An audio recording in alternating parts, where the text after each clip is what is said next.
Hello students, today I am going to tell you how to write practical in practical examination or in your practical copy। हम बताएंगे आज कि अपने practical copy में या practical परीक्षा में आप कैसे लिखिएगा। तो आइए शुरू करें। पहले उद्देश्य, ये देखिए ये उद्देश्य है। दिए गए लवण या मिश्रण में एक क्षारकीय धनायन यानी बेसिक रेडिकल तथा एक अम्लीय मूलक यानी ऋणायन की जांच करना। आवश्यकता माने रिक्वायरमेंट, तनु तथा सांद्र सल्फ्यूरिक अम्ल, ammonium hydroxide, silver nitrate, sodium hydroxide इत्यादि। अब हम एक कॉलम इस तरह बनाएंगे, सीरियल नंबर माने क्रम संख्या, प्रयोग के लिए, ये परीक्षण के लिए तथा एक अनुमान या निष्कर्ष के लिए। अब पहले कॉलम में हम लिखे हैं, देखिए दिए गए लवण या मिश्रण की थोड़ी सी मात्रा एक शुष्क परख नली में लेते हैं तथा उसमें 2 मिलीलीटर सांद्र NaOH का विलयन मिलाते हैं और हल्का गर्म करते हैं।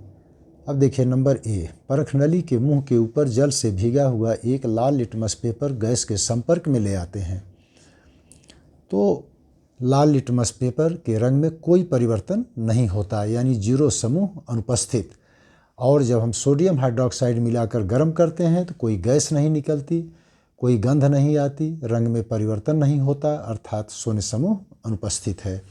अब नंबर बी में आइए। नेस्लर अभिकर्मक से भीगा हुआ एक फिल्टर पेपर का टुकड़ा परख नली के मुंह के ऊपर गैस के संपर्क में लाते हैं। प्रेक्षण में लिखिए, नेस्लर अभिकर्मक से भीगे हुए पेपर के रंग में कोई परिवर्तन नहीं होता, 0 समूह अनुपस्थित, अमोनियम आयन अनुपस्थित। इसको हम लिखेंगे अनुमान वाले कॉलम में, इन्फरेंस में, और इधर प्रेक्षण में लिखेंगे कोई परिवर्तन नहीं। इस तरह से यह जो है पेज नंबर 1 हम लोग कंप्लीट करते हैं। अब जो है देखें पेज नंबर 2 को।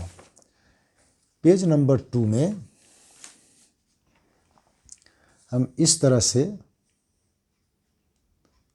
फिर इसको देखते हैं।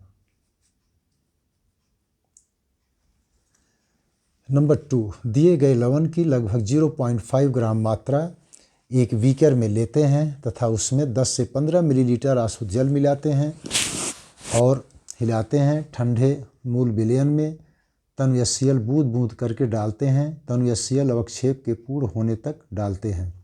अवक्षेप को छानकर अलग कर लेते हैं तथा फिल्टरित को आगे के समूह की जांच के लिए रख देते हैं। अब देखिए लवण मिश्रण या जल में घुल जाता है, सफ़ेद अवक्षेप प्राप्त होता है जब HCl डालते हैं। तो इधर लिख देते हैं प्रथम ग्रुप उपस्थिति यानी lead ion, silver ion, mercurous ion के होने की में से कोई होने की संभावना है। अब हम दूसरा पॉइंट में लिखेंगे, अवक्षेप को एक परख नली में लेकर उसमें 5 से 10 मिलीलीटर आसुत जल मिलाकर उबालते हैं तथा छान लेते हैं। प्राप्त फिल्टरित विलयन को 3 भाग में बांट देते हैं।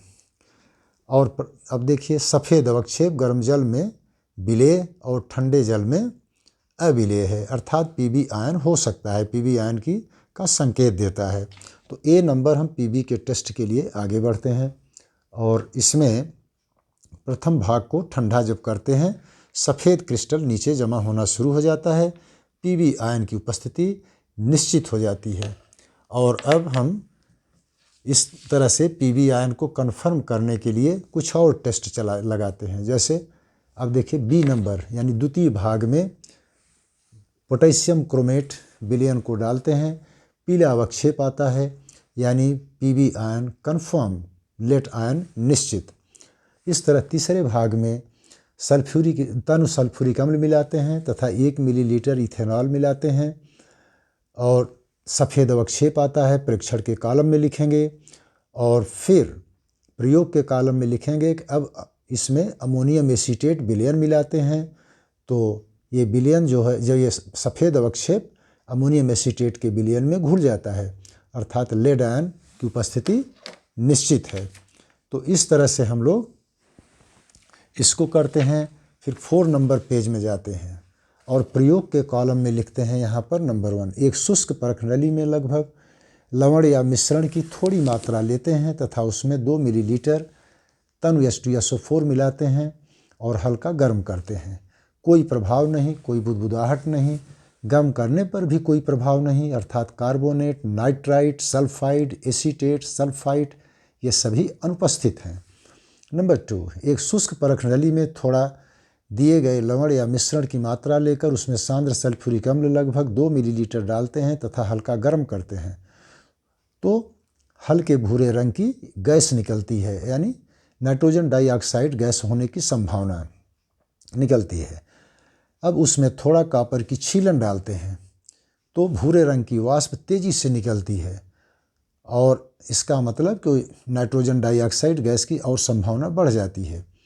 परख नली के मुंह के ऊपर एक भीगा हुआ स्टार्च आयोडाइड पेपर गैस के संपर्क में लाते हैं तो वो काला नीला हो जाता है, अर्थात निकलने वाली गैस NO2 कन्फर्म और लवण में नाइट्रेट रेडिकल होने के संकेत हो जाते हैं। यहाँ लिख देते हैं हम लोग निष्कर्ष के कॉलम में, यानी अनुमान के कॉलम में कि NO2 गैस निश्चित नाइट्रेट हो सकता है, यह पूरा संकेत मिल जाता है। इस तरह से हम इसको लिखते हैं और इसके बाद फिर हम लोग दूसरे पेज की तरफ चलते हैं और इसमें फिर हम लोग जो है इसका संपुष्टि परीक्षण करते हैं। नाइट्रेट का कन्फर्मेटरी टेस्ट, एक परख नली, शुष्क परख नली में लगभग 0.5 ग्राम लवण या मिश्रण को लेकर उसमें 1.5 ग्राम सोडियम कार्बोनेट मिलाते हैं तथा 20 मिलीलीटर आसुत जल मिलाकर 10 मिनट उबालते हैं और छान लेते हैं। इस फिल्टरित या छनित को सोडियम कार्बोनेट निष्कर्ष कहते हैं। नंबर 2, 2 मिलीलीटर सोडियम निष्कर्ष या सोडा निष्कर्ष एक परख नली में लेते हैं तथा उसमें एसिटिक अम्ल की कुछ बूंदें डालकर उसे उदासीन कर लेते हैं और 2 मिलीलीटर ताज़ा बनाया हुआ समतुलित फेरस सल्फेट का विलयन डालकर मिलाते हैं। अब परख नली को 60 डिग्री झुकाते हैं तथा परख नली के दीवार के सहारे धीरे धीरे बूंद बूंद करके सांद्र सल्फ्यूरिक अम्ल डालते हैं। परख नली को हिलने से बचाते हैं। तो अब प्रेक्षण के कॉलम में लिखिए लाल भूरा छल्ला यानी रेडिश ब्राउन रिंग, लाल भूरा छर्रा यानी रिंग, नाइट्रोसोफेरस सल्फेट बन जाता है यानी दिखाई देता है तो नाइट्रेट रेडिकल की उपस्थिति निश्चित हो जाती है। इसको आप अनुमान वाले कॉलम इन्फरेंस में लिख दीजिए और यहाँ पर प्रेक्षण के कॉलम में भी यहाँ लिखिए कि 2 दरों के परतों के बीच में एक लाल भूरे रंग का छल्ला यानी ये बन जाता है NO3 कन्फर्म, तो इसको लिखते हैं और इसका नाम है जो लाल रेडिश ब्राउन रिंग है, जो लाल भूरा छर्रा है, उसको नाइट्रोसोफेरस सल्फेट कहते हैं। उसको हम परीक्षण के कॉलम में या डिडक्शन में लिख देते हैं। परिणाम, दिए गए लवण या मिश्रण में निम्नलिखित मूलक उपस्थित है। Number A lead ion, number B nitrate ion. Reactions involve in the test of basic radical जैसे lead nitrate + 2 HCl, PbCl2 + 2 HNO3, यही है सफ़ेद अवक्षेप, PbCl2 + K2CrO4, PbCrO4 + 2 KCl, PbCrO4 जो है यही पीला अवक्षेप है। जब उस गर्म विलयन में फिल्ट्रेट में हम लोग अमोनियम एसीटेट मिलाते हैं तो जो रंगहीन विलयन जो घुल जाता है वह लेड एसीटेट बनने के कारण होता है। अब reactions involve in brown ring test, पहले जो है ferrous sulphate + H2SO4 + HNO3 gives here, इसको लिखना है कि फेरिक सल्फेट बनता है H2O और नाइट्रिक ऑक्साइड, यही नाइट्रिक ऑक्साइड फेरस सल्फेट से कंबाइन करके नाइट्रोसोफेरस सल्फेट बनाता है जो लाल भूरा छर्रा है, नाइट्रोसोफेरस सल्फेट है। That's all. और इसी तरह से आप लोगों को प्रैक्टिकल में लिखना है।